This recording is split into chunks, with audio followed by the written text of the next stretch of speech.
Operation Sindoor. ಸ್ನೇಹಿತರೆ, ನಮ್ಮ video ನೋಡುತ್ತಿದ್ದರೆ ದಯವಿಟ್ಟು ನಮ್ಮ ಚಾನೆಲ್ ಅನ್ನು ಸಬ್ಸ್ಕ್ರೈಬ್ ಮಾಡಿ. ನಿಮ್ಮ ಬೆಂಬಲವೇ ನಮ್ಮ ಶಕ್ತಿ.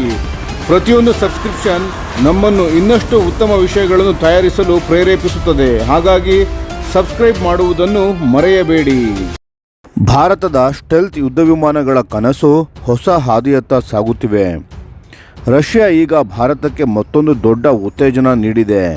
ಅತ್ಯಾಧುನಿಕ Su-57 ಈ ಸ್ಟೆಲ್ತ್ ಫೈಟರ್ ಜೆಟ್ ಅನ್ನು ಭಾರತದಲ್ಲೇ ತಯಾರಿಸಲು ಹಿಂದೂಸ್ತಾನ್ ಏರೋನಾಟಿಕ್ಸ್ ಲಿಮಿಟೆಡ್ HAL ಈಗಾಗಲೇ ಸುಮಾರು 50ರಷ್ಟು ಮೂಲಸೌಕರ್ಯ ಮತ್ತು ಪರಿಣತಿ ಹೊಂದಿದೆ ಎಂಬುದನ್ನು ರಷ್ಯಾ ಅಧಿಕೃತವಾಗಿ ದೃಢಪಡಿಸಿದೆ.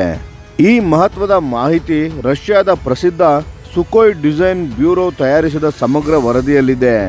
ಈ ವರದಿ HALಗೆ ಕಳೆದ ತಿಂಗಳು ಹಸ್ತಾಂತರವಾಗಿದ್ದು, ಡಿಸೆಂಬರ್ 5ರಿಂದ 6ರವರೆಗೆ ನಿಗದಿಯಾಗಿರುವ ರಷ್ಯಾದ ಅಧ್ಯಕ್ಷ ವ್ಲಾಡಿಮಿರ್ ಪುಟಿನ್ ಅವರ ಭಾರತ ಪ್ರವಾಸಕ್ಕೂ ಮೊದಲು ಬಂದಿದೆ. ಈ ಭೇಟಿಯ ವೇಳೆ ಪ್ರಧಾನಮಂತ್ರಿ ನರೇಂದ್ರ ಮೋದಿ ಮತ್ತು ಪುಟಿನ್ ನಡುವೆ ನಡೆಯಲಿರುವ 23ನೇ ವಾರ್ಷಿಕ ಭಾರತ ರಷ್ಯಾ ಶೃಂಗಸಭೆಯಲ್ಲಿ ರಕ್ಷಣಾ ಸಹ ಉತ್ಪಾದನೆಯ ಪ್ರಮುಖ ಚರ್ಚೆಯ ವಿಷಯವಾಗಲಿದೆ.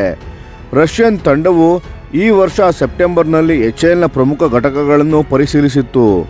ಅವರ ಗುರಿ ಸ್ಪಷ್ಟವಾಗಿತ್ತು.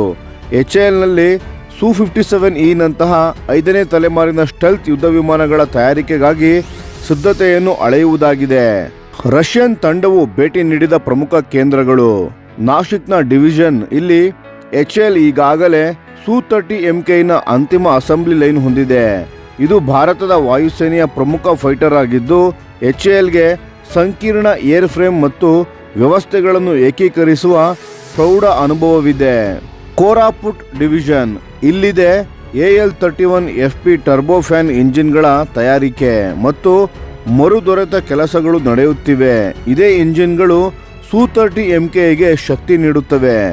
ಕಾಸರಗೋಡ್ನ ಸ್ಟ್ರಾಟಜಿಕ್ ಎಲೆಕ್ಟ್ರಾನಿಕ್ಸ್ ಫ್ಯಾಕ್ಟರಿ. ಇಲ್ಲಿ ವಿಮಾನದ ಏವಿಯಾನಿಕ್ಸ್ ಉಪಕರಣಗಳು, ಡಿಸ್ಪ್ಲೇ ಪ್ರೊಸೆಸರ್ಗಳು ಮತ್ತು ಇತರ ಎಲೆಕ್ಟ್ರಾನಿಕ್ ಘಟಕಗಳನ್ನು ತಯಾರಿಸಲಾಗುತ್ತದೆ. ಈ ಎಲ್ಲ ಘಟಕಗಳು HALನ ದೀರ್ಘಕಾಲೀನ ಅನುಭವವನ್ನು ತೋರಿಸುತ್ತವೆ. 2000ರಲ್ಲಿ ಭಾರತ ರಷ್ಯಾ ನಡುವೆ ಸಹಿ ಮಾಡಲಾದ ಇಂಟರ್ ಗವರ್ನಮೆಂಟಲ್ ಒಪ್ಪಂದದಿಂದ ಇಂದಿನವರೆಗೆ HAL ಈಗಾಗಲೇ 270ಕ್ಕೂ ಹೆಚ್ಚು Su-30MKಗಳನ್ನು ಭಾರತದ ವಾಯುಸೇನೆಗೆ ಒದಗಿಸಿದೆ. ರಷ್ಯಾದ ತಜ್ಞರ ಪ್ರಕಾರ HAL ಈಗಾಗಲೇ ಸುಮಾರು ಅರ್ಧ ಮಟ್ಟದ ಮೂಲ ಸಿದ್ಧತೆಯನ್ನು ಹೊಂದಿದೆ. ಅಸೆಂಬ್ಲಿ ಲೈನ್ಗಳು, ಇಂಜಿನ್ ಇಂಟಿಗ್ರೇಷನ್ ಮತ್ತು ಏವಿಯಾನಿಕ್ಸ್ನಲ್ಲಿ. ಆದರೆ ಉಳಿದ 50ರಷ್ಟು ಕೆಲಸವನ್ನು ಮುಗಿಸಲು ಸ್ಟೆಲ್ತ್ ಕೋಟಿಂಗ್, ಆಧುನಿಕ ಸಂವೇದಕಗಳು, ಅಡ್ವಾನ್ಸ್ಡ್ ಸೆನ್ಸಾರ್ಸ್ ಮತ್ತು ಕಾಂಪೋಸಿಟ್ ವಸ್ತುಗಳ ತಂತ್ರಜ್ಞಾನದಲ್ಲಿ ಹೂಡಿಕೆಯ ಅಗತ್ಯವಿದೆ. HAL ಈಗ ತನ್ನದೇ ಒಂದು ವಿಸ್ತೃತ ರೋಡ್ ಮ್ಯಾಪ್ ಅನ್ನು ತಯಾರಿಸುತ್ತಿದೆ. ಈ ವರದಿ ನವೆಂಬರ್ ಅಂತ್ಯದೊಳಗೆ ರಕ್ಷಣಾ ಸಚಿವಾಲಯಕ್ಕೂ ಸಲ್ಲಿಸಲಾಗುತ್ತದೆ. ಇದು ಡಿಸೆಂಬರ್ನಲ್ಲಿ ಪುಟಿನ್ ಭೇಟಿಯ ವೇಳೆ ಪ್ರಮುಖ ವಿಷಯವಾಗುವ ನಿರೀಕ್ಷೆ ಇದೆ. ಈ ಬೆಳವಣಿಗೆಯ ಹಿನ್ನೆಲೆಯಲ್ಲೇ ಈ ವರ್ಷದ ಏರೋ ಇಂಡಿಯಾ 2025ರ ಪ್ರದರ್ಶನದಲ್ಲಿ Su-57 ಮೊದಲ ಬಾರಿಗೆ ಭಾರತೀಯ ನೆಲದಲ್ಲಿ ಪ್ರದರ್ಶಿಸಲಾಯಿತು. ರಷ್ಯಾ ಇದನ್ನು ಪಾಶ್ಚಾತ್ಯ ರಾಷ್ಟ್ರಗಳ 5ನೇ ತಲೆಮಾರಿನ ಫೈಟರ್ಗಳಿಗಿಂತ ಕಡಿಮೆ ವೆಚ್ಚದ ಮತ್ತು ಕಸ್ಟಮೈಸ್ ಮಾಡಬಹುದಾದ ಪರ್ಯಾಯ ಎಂದು ಪ್ರಚಾರ ಮಾಡಿತು.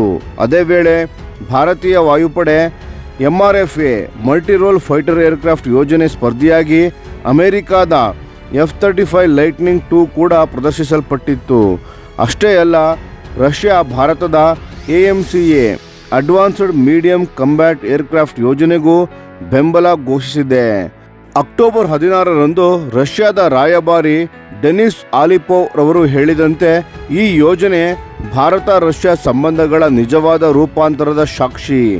ಈಗ ನಾವು ಕೇವಲ ಖರೀದಿದಾರ ಮಾರಾಟಗಾರ ರಾಷ್ಟ್ರಗಳಲ್ಲ, ಸಹ ಅಭಿವೃದ್ಧಿ, ಸಹ ಉತ್ಪಾದನೆ ಮತ್ತು ಸಂಪೂರ್ಣ ತಂತ್ರಜ್ಞಾನ ಹಂಚಿಕೆಯ ಸಹಭಾಗಿಗಳು ಆಗಿದ್ದೇವೆ.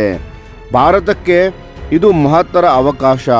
Su-57 ತಯಾರಿಕೆ ಭಾರತದಲ್ಲೇ ಆರಂಭವಾದರೆ ಅದು ಸ್ಟೆಲ್ತ್ ತಂತ್ರಜ್ಞಾನದಲ್ಲಿ ಸ್ವಾವಲಂಬನೆಗೆ ವೇಗವನ್ನು ನೀಡುತ್ತದೆ ಮತ್ತು Su-30MK ಸೇರಿದಂತೆ ಈಗಿನ ರಷ್ಯನ್ ಮೂಲದ ವಿಮಾನಗಳೊಂದಿಗೆ ಉತ್ತಮ ಹೊಂದಾಣಿಕೆಯನ್ನು ತರುತ್ತದೆ.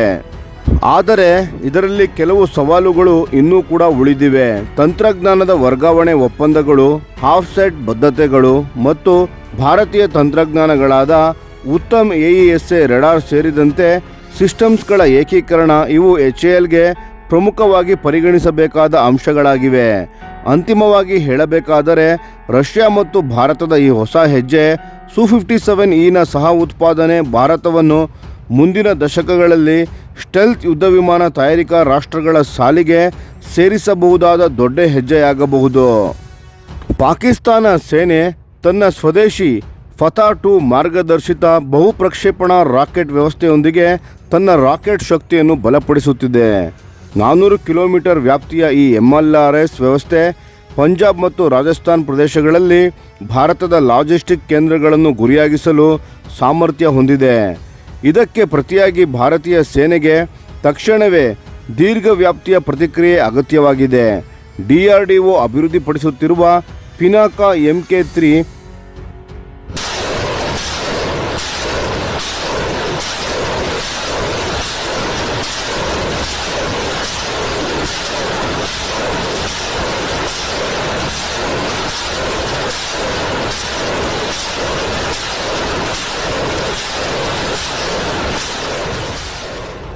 2027ರ ವೇಳೆಗೆ 300 ಕಿಲೋಮೀಟರ್ ವ್ಯಾಪ್ತಿಗೆ ತಲುಪಲಿದೆ. ಆದರೆ ಇದು ಫತಾ-2ನ ಸಮಾನ ಶಕ್ತಿಗೆ ತಲುಪಲು ಸಾಕಾಗದು. ಈ ಅಸಮತೋಲನವನ್ನು ನಿವಾರಿಸಲು DRDOಗೆ ಪಿನಾಕಾ MK5 400 ಕಿಲೋಮೀಟರ್ ಮತ್ತು MK6 500 ಕಿಲೋಮೀಟರ್ ಮಾರ್ಗದರ್ಶಿತ ರಾಕೆಟ್ಗಳ ತ್ವರಿತ ಅಭಿವೃದ್ಧಿಗೆ ಭಾರತೀಯ ಸೇನೆ ದಿಕ್ಕು ನೀಡಬೇಕು. ಕಡಿಮೆ ವೆಚ್ಚದ ಈ ಮಾರ್ಗದರ್ಶಿತ ರಾಕೆಟ್ಗಳು ಸ್ವಾರ್ಮ್ ಟ್ಯಾಕ್ಟಿಕ್ಸ್ ಮತ್ತು ಮ್ಯಾನ್ಯೂವರ್ ಸಾಮರ್ಥ್ಯವನ್ನು ಒತ್ತಿ ಹೇಳುತ್ತವೆ. ಪಿನಾಕಾ ವ್ಯವಸ್ಥೆಯ ಸ್ಥಾಪಿತ ಮಾದರಿಯನ್ನು ಆಧಾರವಾಗಿ ಬಳಸಿಕೊಂಡು ಈ ಹೊಸ ತಲೆಮಾರಿನ ರಾಕೆಟ್ಗಳು ಫತಾ-2ನ ಬೆದರಿಕೆಯನ್ನು ನಿಷ್ಕ್ರಿಯಗೊಳಿಸಲು ಮಾತ್ರವಲ್ಲ, ಭಾರತದ ಆತ್ಮನಿರ್ಭರ ತತ್ವವನ್ನು ಬಲಪಡಿಸಲು ಸಹ ಸಹಾಯ ಮಾಡುತ್ತವೆ. 2024ರ ಮೇನಲ್ಲಿ ಫತಾ-2 ಸೇನೆಯಲ್ಲಿ ಸೇರ್ಪಡೆ ಮತ್ತು 2025ರ ಉನ್ನತ ಮಟ್ಟದ ಪರೀಕ್ಷೆಗಳು ಪಾಕಿಸ್ತಾನ ತನ್ನ ಪರಂಪರಾ ಶಕ್ತಿಯನ್ನು ಕುಗ್ಗಿಸಲು ಉದ್ದೇಶ ಹೊಂದಿರುವುದನ್ನು ಸ್ಪಷ್ಟಪಡಿಸುತ್ತವೆ. ಇದು ಅವರ ಅಬಾಬಿಲ್ ಕ್ಷಿಪಣಿ MIRV ಪ್ರಯತ್ನಗಳಂತೆಯೇ ಆಪರೇಷನ್ ಸಿಂಧೂರ್ನ ಪಾಠಗಳು ಇನ್ನೂ ಹೊಸವಾಗಿರುವಾಗ ದೆಹಲಿ ಇದನ್ನು ನಿರ್ಲಕ್ಷ್ಯ ತೋರಿಸಲು ಸಾಧ್ಯವಿಲ್ಲ.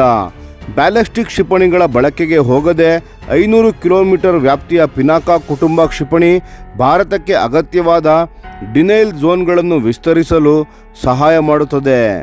ಫತಾ-2 ಅನ್ನು ಪ್ರಿಸಿಷನ್ ಡೀಪ್ ಸ್ಟ್ರೈಕ್ ಇನೇಬಲರ್ ಎಂದು ಪರಿಚಯಿಸಲಾಗಿದೆ. 300 ಮಿಲಿಮೀಟರ್ನ ಮಾರ್ಗದರ್ಶಿತ ರಾಕೆಟ್ಗಳನ್ನು ಉಡಾಯಿಸಲು 2 ಟ್ಯೂಬ್ ಲಾಂಚರ್ಗಳನ್ನು ಹೊಂದಿರುವ ಈ ವ್ಯವಸ್ಥೆ INS GPS ಮಧ್ಯಪಥ ಮಾರ್ಗದರ್ಶನ ಮತ್ತು ಆಪ್ಟಿಕಲ್ ಟರ್ಮಿನಲ್ ಗೈಡೆನ್ಸ್ ಮೂಲಕ 400 ಕಿಲೋಮೀಟರ್ ವ್ಯಾಪ್ತಿಯಲ್ಲಿ 10 ಮೀಟರ್ಗಿಂತ ಕಡಿಮೆ ದೋಷದ ಅಂತರ CEP ಅನ್ನು ಸಾಧಿಸುತ್ತದೆ. ಇತ್ತೀಚಿನ ಪಾಕಿಸ್ತಾನದೊಂದಿಗೆ ನಡೆದ ಸಂಘರ್ಷದಲ್ಲಿ ಈ ಕ್ಷಿಪಣಿಗಳನ್ನು ಆಕಾಶ್ ಮತ್ತು MRSAM ಏರ್ ಡಿಫೆನ್ಸ್ ವ್ಯವಸ್ಥೆಗಳು ತಡೆದರೂ ಮುಂದಿನ ಘರ್ಷಣೆಯಲ್ಲಿ ಪಾಕಿಸ್ತಾನ ಈ ವ್ಯವಸ್ಥೆಯನ್ನು ಭಾರತದಲ್ಲಿ ಆಳವಾದ ಗುರಿಗಳನ್ನು ಹೊಡೆಯಲು ಬಳಸುವ ಸಾಧ್ಯತೆ ಇದೆ. ಇದರಿಂದಾಗಿ ಹೆಚ್ಚಿನ ವ್ಯಾಪ್ತಿಯ ಪಿನಾಕಾ MK5 ಮತ್ತು MK6 ರಾಕೆಟ್ಗಳ ಅಗತ್ಯ ಭಾರತೀಯ ಸೇನೆಗೆ ಅತ್ಯಗತ್ಯವಾಗಿದೆ. ಈ ಹೊಸ ತಲೆಮಾರಿನ ಪಿನಾಕಾ ರಾಕೆಟ್ಗಳು ಕಡಿಮೆ ವೆಚ್ಚದಲ್ಲಿ ಹೆಚ್ಚಿನ ಶಕ್ತಿಯನ್ನು ನೀಡುವ ಮೂಲಕ ಭಾರತೀಯ ಸೇನೆಗೆ ತಾಕತ್ತಿನಲ್ಲಿ ಸಮತೋಲನವನ್ನು ಪುನಃ ಸ್ಥಾಪಿಸಲು ಸಹಾಯ ಮಾಡುತ್ತವೆ. ನಮ್ಮ ವಿಡಿಯೋಗೆ ಲೈಕ್ ಮಾಡಿ, ನಮ್ಮ ಚಾನಲ್ಗೆ ಸಬ್ಸ್ಕ್ರೈಬ್ ಮಾಡಿ, ಬೆಲ್ ಐಕಾನ್ ಒತ್ತಿ. ಯಾವ ಅಪ್ಡೇಟ್ಗೂ ಮಿಸ್ ಆಗಬೇಡಿ. ಡಿಫೆನ್ಸ್ ಸುದ್ದಿಗಳನ್ನು ತ್ವರಿತವಾಗಿ ಪಡೆಯಿರಿ. ನಿಮ್ಮ ಬೆಂಬಲವೇ ನಮ್ಮ ಶಕ್ತಿ. ಭಾರತ ಬಲಿಷ್ಠವಾಗಲಿ ಎಂದು ಆಶಿಸುತ್ತಾ ಭಾರತ ಮಾತೆಗೆ ಜೈ.